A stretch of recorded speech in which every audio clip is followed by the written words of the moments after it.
There are moments in the NFL when talent alone isn't what turns a rookie into a phenomenon. It's the perfect storm of performance, personality, and timing. Okay? And every once in a while, a player arrives who doesn't just step into that storm. He creates it. That's exactly what's happening in Cleveland right now. And if you think this is just another rookie quarterback story, buckle up, because Sanders is rewriting the rules in real time. The moment Nike pushed that extension across the table, everything I thought I knew about Sanders changed. This isn't some feel-good endorsement story. This is power. Power in an NFL landscape that pretends it's all decided on the field. Power in a locker room where rookies are supposed to keep their heads down and wait quietly for their turn.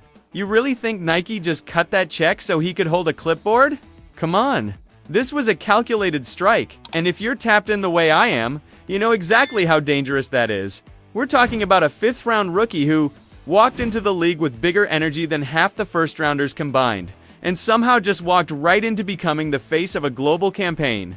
That's not depth chart energy. That's franchise-changing leverage. And the second Nike inked that deal, the countdown started not just in Cleveland, around the entire NFL. Because here's the bad news for Kevin Stefanski. Nike didn't invest in eventually. They invested in right now. And that alone is enough to tilt the Browns' quarterback room into absolute chaos. Let's call it for what it is. Sanders didn't just debut, he detonated.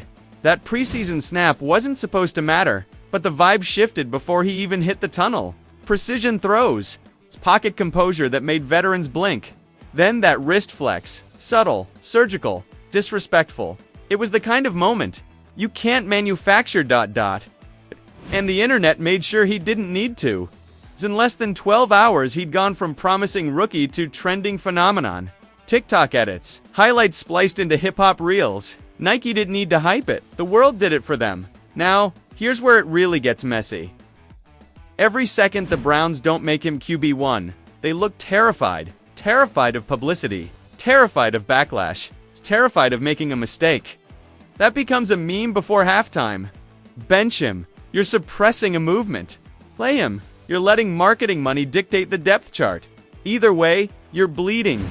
Meanwhile, Dylan Gabriel is out here trying to win a job in the shadows while Nike is lighting up Times Square with Sanders' face. That's not competition, that's psychological warfare. And don't get it twisted, Sanders didn't beg for the spotlight, he earned it. He sliced up Carolina's defense with the kind of veteran cruelty that makes defensive coordinators pull all. He didn't panic, he didn't flinch. He owned the moment and followed it up with the kind of composed confidence you simply can't coach into a player. Nike saw it instantly. Before Pro Bowls, before MVP talk, before ESPN even got their lower ready? Nike doubled down on him like they'd time-traveled 3 years into the future and already knew what was coming. What scares old-school NFL brass the most? Nike isn't betting on stats, they're betting on narrative, on culture, on the idea that one rookie with the right energy can shape the public's perception of your entire franchise. This isn't just about the Browns anymore. This is about every rookie in the league realizing they don't need to wait 5 years to become marketable. They just need a viral moment and the right logo behind it. And Sanders. He's no longer just a quarterback prospect. It's a cultural shift. Wearing shoulder pads. Watch closely when he's on the field. Defenders lean back. Linebackers hesitate. DBs give a little cushion out of sheer respect. Not because he's put up 3,000 yards in the league, but because everyone in that stadium knows one bad read, one blown assignment, and they're starring in his highlight package by Monday morning. When a rookie changes the behavior of NFL veterans without even being named starter, that's not hype, that's aura. Nike didn't just sign an athlete, they signed a movement. So here's the real question, the one Cleveland can't dodge. Much longer, how do you manage a rookie who's already bigger than the role you're trying to shove him into? Because every week Sanders doesn't start, you risk killing a wildfire. Or worse, letting another franchise swoop in and throw gasoline on it? The Browns are playing with something volatile, generational breakthrough, or premature implosion. No in between. And if you think all of this hype is overblown, fine. Leave your doubts at the door. Just make sure you're sitting down when week 1 kicks off, because this kid isn't here to blend in, he's here to take over. The second Sanders signed that Nike deal, everything changed not just for him, but for the entire Cleveland Browns organization. I'm telling you right now, that wasn't a contract. That was a countdown.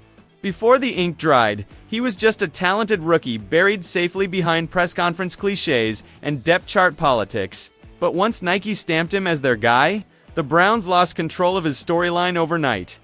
You can't stick a swoosh on a rookie's chest, blast him across national media, and expect him to stay quiet in the shadows while your offense flatlines on Sunday. And make no mistake, the temperature's rising fast. Every sports show in the country has the same question on loop. When are the Browns going to unleash Sanders? It's not just his cleats with the swoosh anymore. It's every headline, every podcast, every fan debate. That's a nightmare for Kevin Stefanski, a coach obsessed with message control. Because how do you shape the narrative when half your own fan base sees QB2 on billboards before he's had a single rep with the starters? It's inside the building. The pressure's even heavier. You've got receivers whispering about his ball placement, linemen praising how fast he gets the ball out. Quietly, a chunk of the locker room already believes Sanders is the future, not Gabriel.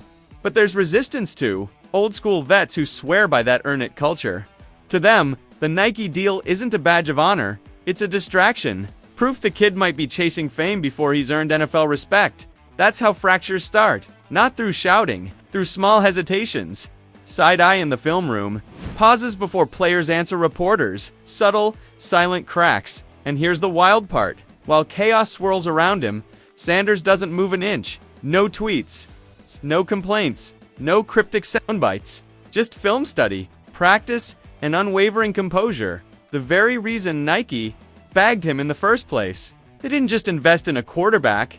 They invested in a persona that doesn't flinch under floodlights, but that's also what makes this dangerous.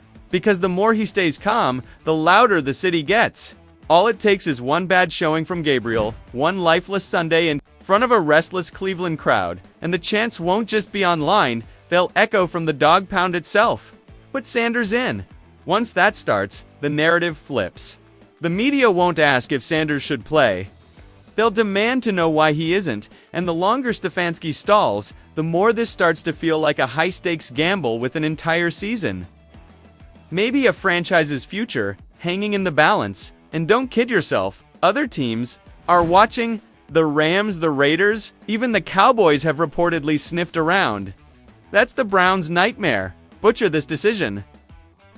And you're not just ruining a moment, you're gift-trapping a potential franchise quarterback to someone else.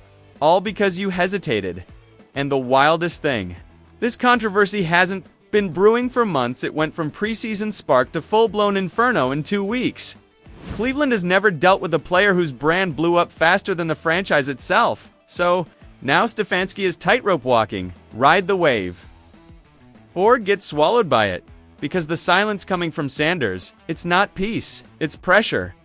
And if the Browns keep forcing him to watch from the sideline while Gabriel sputters, they won't just have a quarterback controversy. They'll have a slow burn implosion fans will be talking about long after this season ends. In a city where quarterback drama is practically a tradition, this one feels different.